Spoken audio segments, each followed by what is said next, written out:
بسم الله الرحمن الرحيم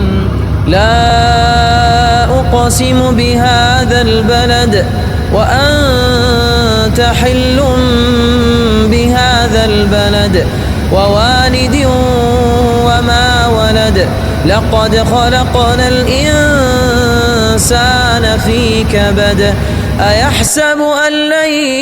يقدر عليه أحد يقول أهلكت مالا لبدا أيحسب أن لم يره أحد ألم نجعل له عينين ولسانا وشفتين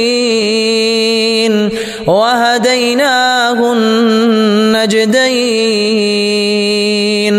فلاقتحم العقبة وما أدراك ما العقبة ما العقبة فك رقبة أو إطعام في يوم ذي مسغبة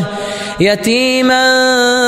ذا مقربة أو مسكينا ذا متربة ثم كان من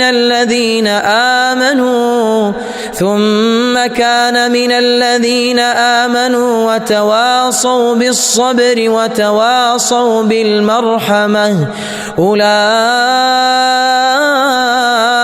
أصحاب الميمنة والذين كفروا بآياتنا هم أصحاب المشأمة عليهم نار مؤصدة.